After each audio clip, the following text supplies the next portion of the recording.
बच्चों, आज हम फिर आपके लिए लेकर आए हैं कक्षा 5 पर्यावरण में पाठ 5 बीज बीज बीज। एडगेट अभ्यास पुस्तिका में हम पाठ 5 को पढ़ने वाले हैं। उसका पहला प्रश्न है अपना, आपके घर में कौन कौन से अनाज अंकुरित करके खाए जाते हैं। तो इसमें हमें लिखना है मटर, मूंग, चना, गेहूँ। इनको हम अंकुरित करके खाते हैं।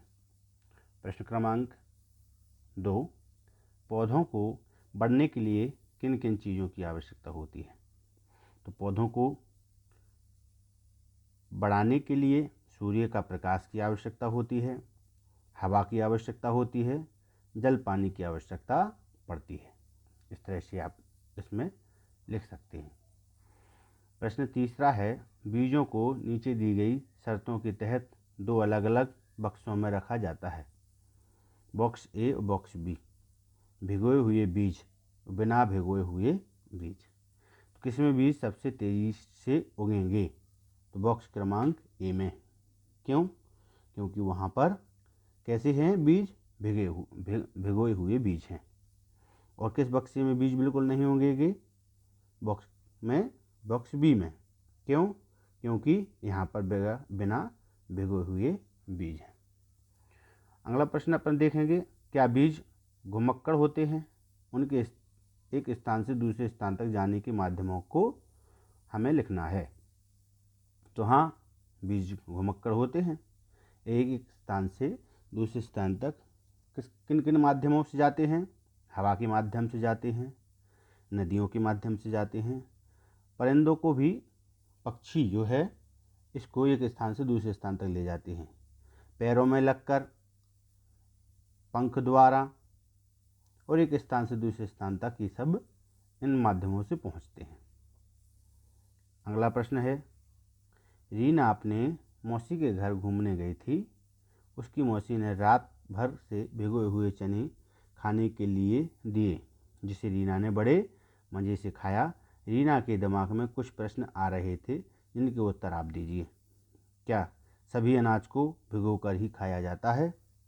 क्या नहीं, ऐसा नहीं है कि सभी अनाजों को भिगोकर खाएंगे। अनाजों को हम भिगोकर ही क्यों खाते हैं? तो अनाजों को भिगोने से वे अंकुरित होते हैं एवं प्रोटीन युक्त होते हैं तथा आसानी से हम उसको पचाते हैं, इसलिए भिगोकर खाते हैं। निम्नलिखित में से प्रत्येक श्रेणी के लिए एक उदाहरण दीजिए। तो मसाले के रूप में उपयोग किए जाने वाले बीज कौन कौन से हैं? लौंग है, जैसे इलायची हो गया, काली मिर्च हो गया। अगला है अनाज के रूप में उपयोग किए जाने वाले बीज। तो अनाज के रूप में हम उपयोग करते हैं चना का, धान का, गेहूं का, और भी लिख सकते हैं इसमें। दालों के रूप में प्रयुक्त बीज, तुअर की दाल हो गई, मूंग की दाल हो गई, चना और मटर की दाल हो गई। इस तरह से हम दालों के रूप में लिख सकते हैं। बीज जो फली के फटने से बिखर जाते हैं, ऐसे कौन कौन से हैं? तो मूंग हो गई, फिर दूसरा अरंडी हो गया, सोयाबीन। फली क्या होता है, फटते हैं तो नीचे गिर जाते हैं। अगला प्रश्न है 7, कॉलम ए में 5 प्रकार के बीज दिए हैं, कॉलम बी में फैलाव विधियां दी गई हैं। कॉलम का मिलान हमें करना है इसमें। तो कॉलम ए में बीज भारी होते हैं, तो इसका आएगा पौधों की फलियां फट जाती हैं और बीज बिखर जाते हैं। इससे जोड़ी मिलाना है हमारे लिए। दूसरा रहेगा बीज आकार में छोटे होते हैं, पशु फल खाते हैं और बीज फेंक देते हैं। तीसरा रहेगा बीज लंबी यात्रा कर रहे हैं, तो फिर इसमें क्या लिखना, कुछ बीज पानी द्वारा बह जाते हैं। अगला आएगा बीज पर हुक लगे होते हैं, तो इसका लिखना है हमें, फल बीज पशु में से चिपक जाते हैं। अंत में बीज हल्के होते हैं, तो बीज हल्के होंगे तो क्या होगा, बीज हवा से उड़ते हैं। प्रश्न 8वां है, दिए गए चित्र को ध्यान से देखकर पूछे गए प्रश्नों के उत्तर देना है। यह चित्र किसका है? तो इसमें पहला दिया है जो ये शिकारी पौधा, इसको क्या बोलते हैं, घटपूर्णी पादप। और दूसरा दिया है बी, यह अपना भोजन कैसे करता है, तो यह अपना भोजन पत्ते के शीर्ष भाग पर घड़े की आकृति पर कीट को फंसाकर भोजन करता है। इस तरह से इस चित्र में हम देख रहे हैं। आगे दिया हुआ है बीज कई माध्यमों से, हवा से, पानी से, जानवरों से और फटने से फैलती हैं। दिए गए चित्रों के बॉक्स में लिखें, यदि बीज पानी से जाते हैं तो W लिखें, और यदि जानवरों के द्वारा जाते हैं तो A लिखें, यदि हवा से जाते हैं तो R लिखें, यदि फटने से होते हैं तो E। पृष्ठ क्रमांक जो दिया हुआ है 48 पैरा, पृष्ठ क्रमांक 49 पैरा पर दिया है। इसको हम इसमें ऐसा उल्लेख करना है। आगे देखेंगे, तालिका पूरी करो। इसको कर लेंगे आप 9वां प्रश्न को। बीज का नाम, बीज का रंग, आकृति का चित्र बनाओ और ऊपरी सतह मुलायम कठोर होती है, ये हमें बताना है। तो मूंग कैसी होती है, मूंग होती है हरी, और आकृति का चित्र, मूंग का चित्र बनाया है, कैसी होती है, ऊपरी सतह है उसकी कठोर।